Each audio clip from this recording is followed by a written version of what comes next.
guys, balik lagi di postingan 80. Enjoy kuy. Aku Phoebe dan di sini aku yang bakal nemenin kalian di episode kali ini. Nah, jadi kita kan baru banget nih ngerasain yang namanya back to school yang sebenarnya. Setelah hampir 2 tahun kita di rumah terus, kita ngelakuin PJJ, kita ngelakuin teman-teman dan lain-lain.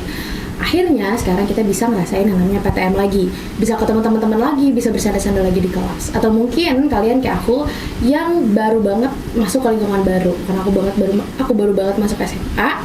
Jadi aku harus beradaptasi lagi. Aku ketemu teman-teman baru dan aku pastinya ketemu kepribadian baru. Nah, makanya hari ini kita mau ngebahas tentang MBTI atau jenis-jenis kepribadian. Dan pastinya hari ini aku gak sendirian karena aku bakal ditemenin sama guru kita yang bisa dibilang udah ketemu banyak banget kepribadian lah ya. Jadi langsung aja aku kenalin ke kalian. Ada Bu Fikri. Hai Bu.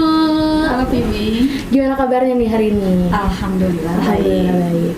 Mau tahu dong Bu sebelumnya, gimana perasaan Ibu setelah kita bisa PTM lagi nih? Ya pastinya seneng banget ya. Ketemu lagi sama anak-anak 2 tahun. Mungkin sama lah perasaannya ya dengan anak-anak ya. Sama-sama tersiksa. Sama-sama tersiksa pengen ketemu lagi. Oke, kalau boleh tahu nih Bu, Ibu udah berapa lama sih Bu jadi guru BK?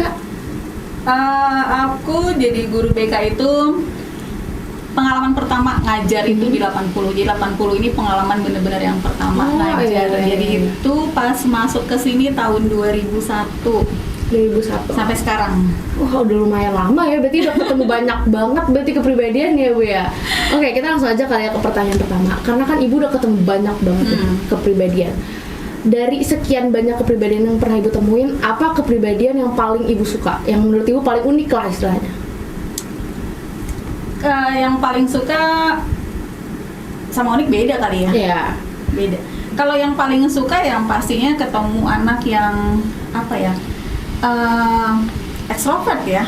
Oh iya. Pasti kan soalnya kan kalau anak yang ekstrovert itu setiap permasalahan apapun, karena kan dari awal aku masuk ke sini aku sudah jadi guru BK. Di sini pasti banyaklah nanganin anak-anak dengan segala macam permasalahannya, sifat-sifatnya juga. Jadi kalau pas kebetulan ketemu sama anak yang ekstrovert, itu pastinya enak kita ngebalinya. Iya, karena mereka gampang terbuka lah ya. Permasalahan apa sih yang mereka hadapi gitu kan? Pasti kan setiap anak itu kan punya permasalahannya masing-masing.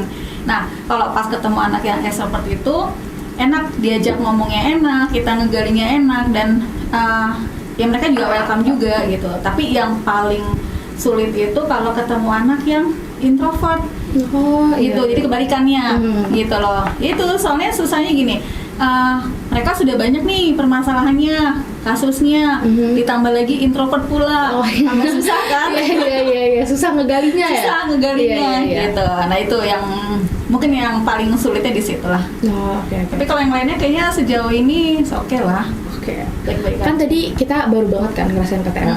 Nah kan dari PTM ke PJJ kayaknya kalau pas PJJ kepribadian anak-anak tuh lebih susah dibuka lah ya, maksudnya kan kita ngeliatnya cuma on screen. Ya pastilah lebih bisa buka karena pas ketemu itu kita kan nggak bisa langsung kayak sekarang kan ketemu ngadepin di kelas. Kita ngelihat cuma dari layar doang. Nah dari layar itu kan pasti banyak yang palsu-palsu lah ya.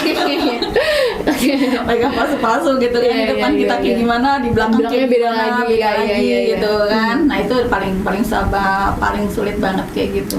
Kalau misalnya nih kalau ada nggak sih kepribadian yang baru Ibu temuin setelah PJJ ini? Jadi kayak setelah kita PTM, Ibu baru lagi, oh iya ternyata ada nih kepribadian kayak gini gitu. Ada nggak? Kalau yang spesifik banget sih mungkin belum lah ya. Belum karena apa ya namanya? Paling jadi timbul kebiasaan baru kali ya sama mereka ya. Jadi istilahnya kayak kan kebenaran nih aku juga lagi ngambil S2 ya. Lagi ngambil S2 psikologi profesi. Jadi di situ kita akan mempelajari tentang yang namanya indigenous psychology. Jadi psikologinya berhubungan dengan kebudayaan, dengan budaya. Nah, kayak di sini kayak di sekolah ini yang timbul dari pas masa pandemi kayak gini akhirnya menimbulkan satu budaya baru. Nah, ini kemarin yang kebetulan aku lagi bareng sama teman kita bikin kayak semacam jurnal karya ilmiah gitu. Kita di indigenous-nya apa nih, budaya yang baru nih apa nih yang muncul gitu kan. Ternyata salah satunya itu adalah budaya yang namanya off cam gitu. Mungkin termasuk suka ya. senangnya pas pada saat lagi PJJ senangnya off cam nih ya kan. Nah ini kenapa sih kok muncul ini gitu. Nah pas setelah kita ngelakuin survei lapangan gitu kan, kemarin sempat ngelakuin survei lapangan, oh ternyata disebabkan karena salah satunya itu mungkin dari di situ ada dua yang kita teliti, dari faktor gurunya sama dari faktor siswanya. Kalau dari faktor gurunya itu kan mungkin di situ salah satunya pemberian materinya, pemberian materinya yang mungkin agak kurang menantang.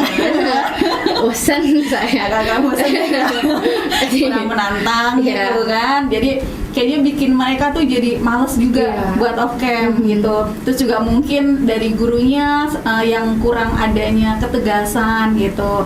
Dari situ banyak sih yang di situ yang akhirnya muncul yang tadi aku bilang, jadi muncul budaya-budaya kebiasaan baru di situ. Nah, kalau dari siswanya salah satunya itu dia pas kenapa off cam? Oh ternyata mereka karena malas pakai seragam. Ya kan? Ada juga yang kayak gitu. Malas pakai seragam, ada juga baru bangun tidur. Langsung buka laptop terus langsung zoom. Kayaknya mukanya muka bantal. Kayak gitu loh. Jadi itu jadi bermunculan hal-hal yang baru, hal-hal yang unik-unik di situ gitu loh. Dan pada awalnya pas pada saat mulai musim pandemi mungkin mereka tidak ini kayaknya PJJ membosankan nih gitu kan. Tapi ternyata pas sudah berapa lama, hampir 2 tahun itu ternyata mungkin jadi keenakan. Mulai terbiasa. Keenakannya kalau pas saat PJJ itu kan mereka bisa belajar sambil tiduran. Nah itu kan hal yang baru kan, bisa belajar sambil rebahan gitu kan. Iya. Tapi kan kalau udah PTM kan nggak bisa kayak begitu. Ini harus di sekolah, duduk, dengerin guru. Iya kayak gitu. Kan tadi kita ngomongin PJJ, sekarang kita coba ke PTM kali ya. Kan kalau di kelas tuh pasti kepribadian kita nggak mungkin sama semua dong. Pastinya beda-beda, bervariasi banget.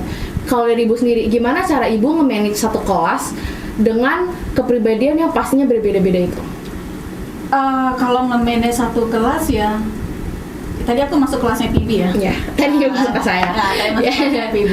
Ya kayak gitu. Kalau di kelas itu kan kita tidak bisa memperlakukan satu anak itu secara spesifik, karena kita menganggap semua anak itu secara global lah ya, sama. Karena kan Bu Fikri di sini kan bukan sebagai guru mata pelajaran khusus ya, misalnya kayak matematika, entah itu pelajaran ekonomi atau fisika gitu kan, yang pasti mungkin perlakuannya ke masing-masing anak itu beda gitu kan. Tapi kan di sini kan Bu Fikri tidak mengajarkan pelajaran-pelajaran itu gitu.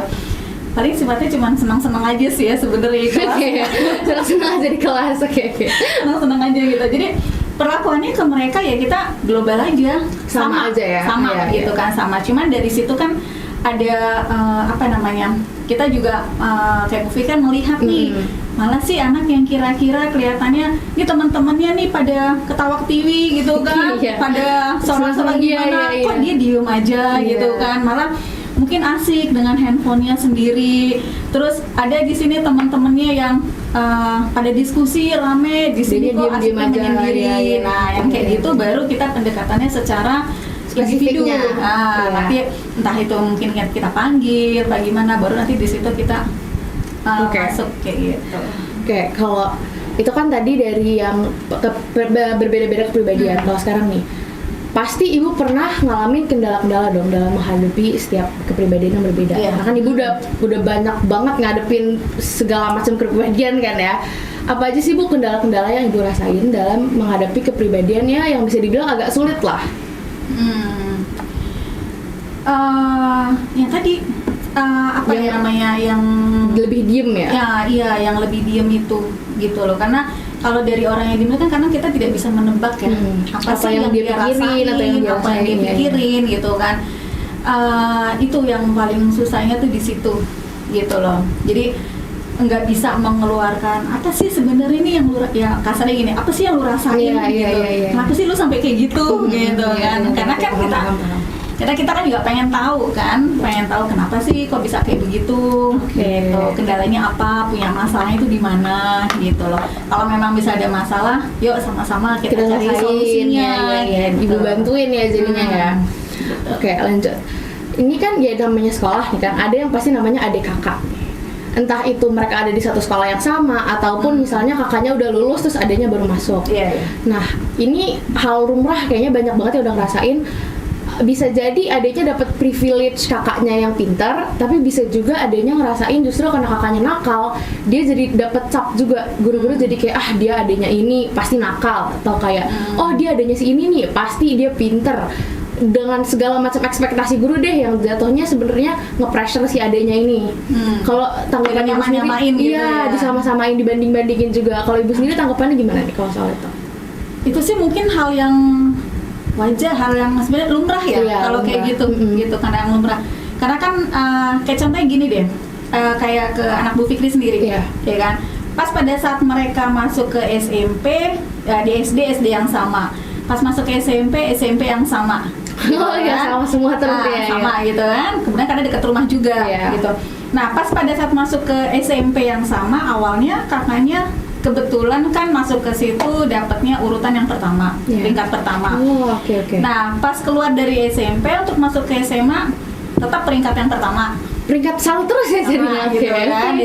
Nah, akhirnya pas adiknya masuk ke situ, guru-gurunya langsung tahu nih, oh ini ya adiknya si ini ya gitu. Iya, tahu. Sebenarnya sih keuntungannya buat dia, gue jadi dikenal nih sama guru gitu kan. Iya, jadi guru-guru pada kenal ya, padahal kan dia baru masuk gitu kan di situ. Nah, itu kan semua sebenarnya balik ke orang tua ya, balik ke orang tua. Jadi gimana sih dari rumah memberikan kayak semacam pola asuhnya kayak gimana nih sama anak gitu dengan menghadapi hal yang seperti itu gitu kan.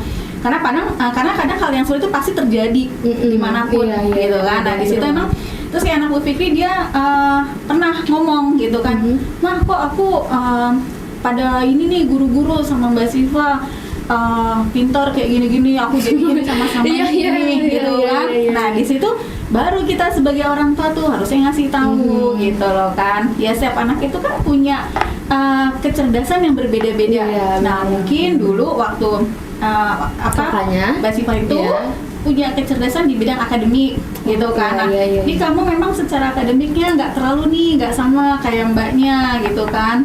Berarti cari hal yang lain gitu loh. Sama-sama sukses tapi caranya beda. Caranya beda. Nah, kebetulan pas dia di situ di SMP dulu kakaknya tidak jadi ketua OSIS, cuma jadi wakil doang. Nah, adiknya ternyata bisa jadi ketua OSIS gitu. Jadi artinya di situ dia ambil keuntungan yang guru-guru kenal itu jadi satu keuntungan. Nah, dari situ akhirnya tunjukin kalau kamu tuh ternyata bisa kok gitu. Walaupun caranya berbeda tapi cara berbeda. Sukses lah ya. Jadi nggak di bawah bayang-bayang itu kakaknya gitu loh, mau itu yang dia berprestasi ataupun tidak gitu loh. Begitu juga dengan sebaliknya, kalau kakak misalnya ada anak di sini kakaknya tidak baik nih, pandangan guru-guru mungkin nggak bagus sama anak ini gitu kan, karena anaknya bandel lah, troublemaker segala macam gitu kan. Nah, ya adiknya harusnya bisa berubah. Nggak berubah apa maksudnya? Bisa ngasih tahu, ngasih unjuk. Jadi gua nggak kayak gitu loh, gitu loh. Gue beda gitu. Ada tuh yang seperti itu gitu. Jadi jatuhnya kalau kakaknya baik, kita harus memanfaatkan privilege lah ya. Kalau kakaknya dicapnya kurang baik, kita harus bisa ngebuktiin kalau kita nggak sama kayak kakaknya. Oke, lanjut nih. Aku mau tahu kalau kepribadian itu sebenarnya bisa berubah nggak sih, Bu? Kepribadian itu nggak bisa ya, karena kan itu sudah bawaan ya, bawaan dari dia, bawaan dari basicnya dia gitu loh. Mungkin yang bisa dirubah itu kayak apa ya namanya, kayak misalnya gini, kebiasaan-kebiasaan. Kalau kepribadian itu mungkin itu memang sudah sifatnya. Kayak misalnya gini, kamu Pibi ketemu sama orang dengan dia punya orangnya pendiam. Sampai kapan dia juga pasti akan jadi orang yang pendiam gitu loh. Nah, tapi di pendiam itu misalnya dia punya sifatnya punya kebiasaan yang tidak baik. Misalnya apa nih, kayak sering terlambat misalnya, itu yang bisa dirubah itu ya, yang bisa itu mungkin yang bisa sedikit-sedikit dirubah. Kalau kepribadian tapi enggak. kalau kepribadian sih itu Lebih ke itu sudah bawaan ya, itu lebih ke kebiasaan yang harusnya kita ubah biar jadi lebih baik lah ya. Soalnya kayak aku mau tahu nih, kan kayak banyak banget orang-orang yang ngerasa takut untuk menjadi sesuatu karena kepribadian mereka, karena kayak misalnya data-data tes psikolog mereka nih, hasilnya mereka lebih cocok jadi profesi A, B, C, tapi sebenarnya tuh mereka pengennya F. Nah, itu tuh gimana cara ngadepinnya misalnya? Kalau tes psikologi itu kan itu kan memang salah satunya kan untuk mengungkap kepribadian apa sih yang dia punya gitu kan. Tapi kadang Bu Fik kan suka bilang sama mereka, kepribadian ini sifatnya tidak tes psikologi ini sifatnya tidak mutlak. Gitu loh, tidak mutlak. Karena kadang pas pada saat pelaksanaan itu mungkin anak ini sedang dalam kondisi yang kurang bagus gitu kan, kurang baik gitu loh. Mungkin dia lagi pas saat kondisinya lagi nggak fit gimana, itu pun bisa mempengaruhi gitu loh, bisa mempengaruhi hasilnya itu gitu.